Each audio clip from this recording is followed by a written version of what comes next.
Você já parou para pensar que talvez o único motivo pelo qual você ainda não tem vivido promessas na sua vida é porque Deus esteja esperando você crescer?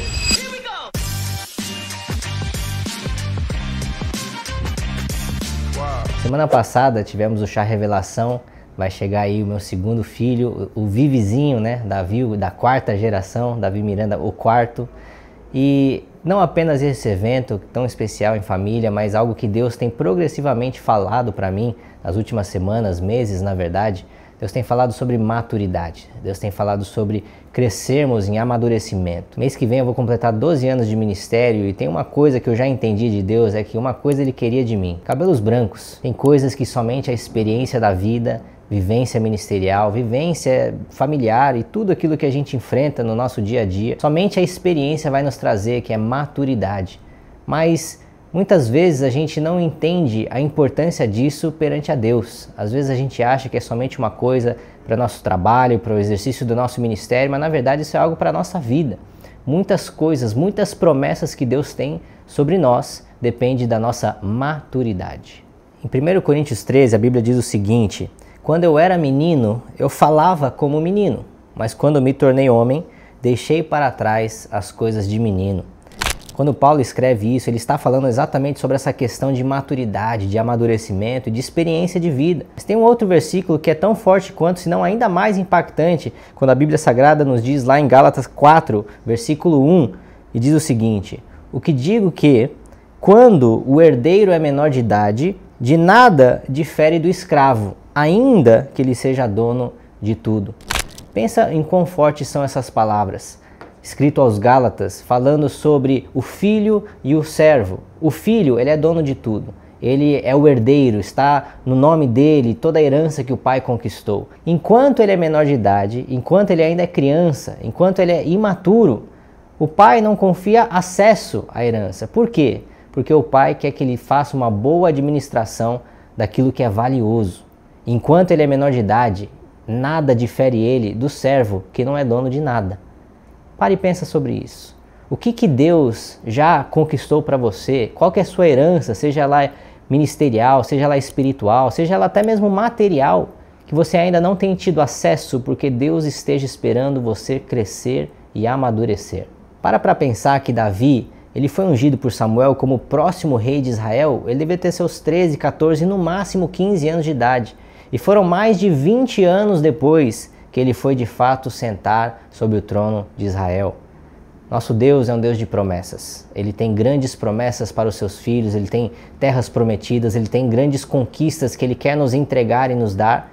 Mas antes de ele cumprir as suas promessas, o nosso Deus também é um Deus de processos. E esses processos são para nos trazer esse amadurecimento. Esses processos é para que a gente cresça, amadureça e tenha a boa responsabilidade e administração daquilo que Deus quer confiar nas nossas mãos. Tenho certeza que muitos que vivem num contexto pentecostal, assim como eu, já ouviram aquele jargão pentecostês. Deus está caprichando nessa demora. Mas na verdade isso não é verdade. Deus não precisa de tempo para caprichar em nada. Ele não precisa de tempo para preparar a sua promessa. Deus precisa de tempo para preparar você, para que você cresça e amadureça e seja um bom mordomo daquilo que Ele já tem preparado para você viver. Eu queria passar com você rapidamente 3 passos em como nós conquistamos a nossa maturidade espiritual, como que nós crescemos e amadurecemos nessa jornada que chamamos de vida e na nossa caminhada na fé. O primeiro passo é muito fácil. Se nós temos um conceito bíblico que diz que a nossa meta, o nosso alvo é Jesus Cristo, Ele é o espelho perfeito. É em Cristo que nós devemos mirar em nossa conduta, em nossa maturidade, em nossa intimidade com Deus, em nossa espiritualidade e tudo aquilo que a gente faz aqui na Terra. E se Jesus é a nossa meta e o nosso objetivo, o primeiro passo para nós amadurecermos é o discipulado. Jesus mesmo disse: aquele que quer seguir após mim, abra a mão da sua vida, tome a sua cruz e siga-me. O discipulado de Jesus é o primeiro e o mais importante passo em crescermos em amadurecimento e espiritualidade. Se nós temos Jesus como alvo, se nós temos Ele como exemplo perfeito, o modelo do que é um ser humano restaurado à imagem e semelhança de Deus, quando nós nos submetemos a um discipulado, nós estamos dando um passo importantíssimo em crescermos e amadurecermos. Tem um ditado que eu costumo falar que não somos nós que estamos esperando em Deus, é Deus que está esperando a gente. a gente amadurecer, a gente crescer. A gente crescer em espiritualidade, crescer à imagem e semelhança dele. E o discipulado serve para isso. Quero te fazer umas perguntas. Quem tem te discipulado? Quem é o seu pastor? Você tem congregado na sua igreja? Você tem se submetido a uma liderança, a uma referência que te torna mais semelhante a Jesus Cristo? O seu caráter tem sido transformado na sua vida como um todo? Eu sempre reitero que quando a gente fala de Deus, a gente não está falando de igreja, a gente está falando de vida e vida em abundância. Então, quando nós nos submetemos a algum tipo de discipulado, alguma liderança, temos boas referências, inspirações de pessoas que desejamos nos tornar, que nos apontam e nos levam a sermos a imagem e semelhança de Cristo, isso é ser discipulado. Isso é crescer em maturidade, a gente deixar para trás as coisas de criança. O segundo passo é muito prático.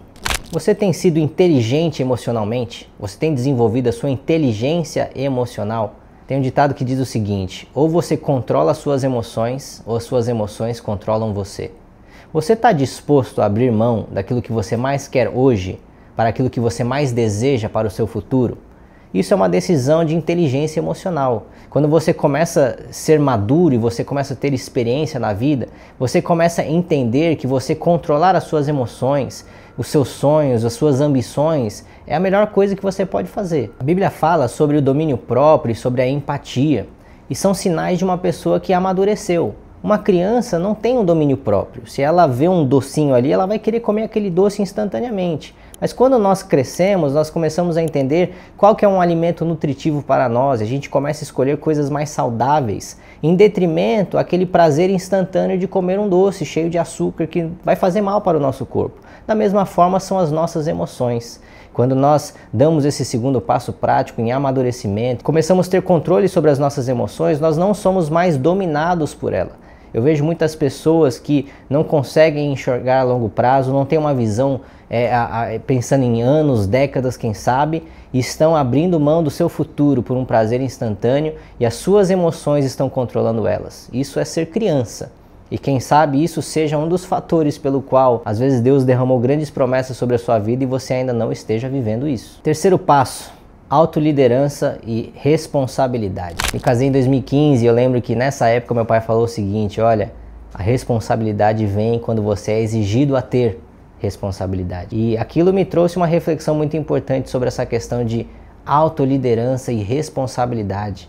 Quais são as responsabilidades que você tem tomado? Eu tenho visto a nossa atual geração, até mesmo a geração abaixo de mim, que eu já também não estou tão jovem assim, fugir de responsabilidade. Qualquer coisa que vai exigir de você ser autoliderado, você ter disciplina, você ter foco, você ter grandes responsabilidades, outras pessoas ou instituições que dependem de você, aquilo te traz maturidade. E a nossa geração tem fugido disso, porque quer continuar sendo criança. Por quê? Porque é muito mais fácil ser criança. É muito mais fácil não ser responsável, não ter disciplina, não se autoliderar e não ter essa responsabilidade que nos produz maturidade. Autorresponsabilidade, autoliderança, isso é um senso de pertencimento e propriedade.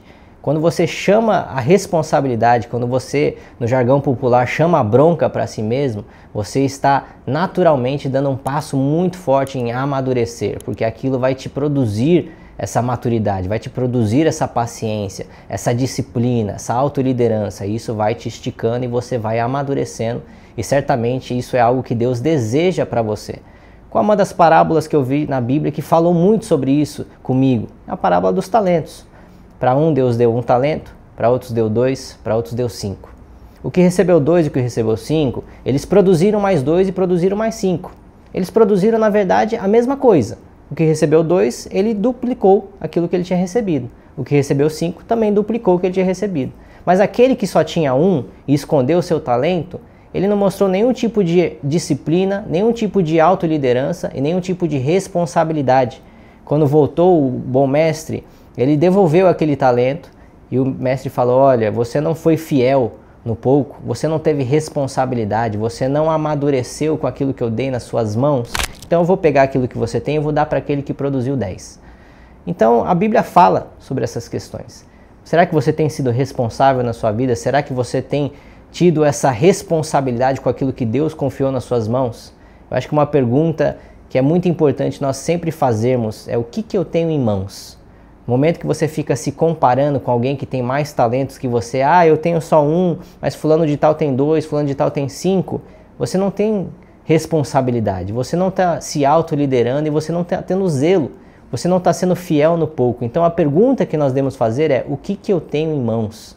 O que Deus já confiou nas suas mãos hoje, para que quando Ele voltar, naquilo que Ele te deu hoje, nessa temporada que você está vivendo, Ele vai falar: olha, servo bom e fiel, fostes fiel no pouco, sobre o muito te colocarei. Isso é quando nós provamos a Deus que somos responsáveis, quando nós provamos a Deus que temos autoliderança e quando nós provamos a Deus que estamos maduros o suficiente para vivermos as nossas promessas aqui na terra. Eu reitero que o nosso Deus é um Deus de promessas, mas também é um Deus de processos. Eu tenho certeza que você que está me assistindo em casa agora, Deus já te deu grandes promessas, Deus já te deu visão, você consegue enxergar daqui 2, 3, 5, 10 anos na frente e falar: nossa, Deus tem coisas grandes para eu viver.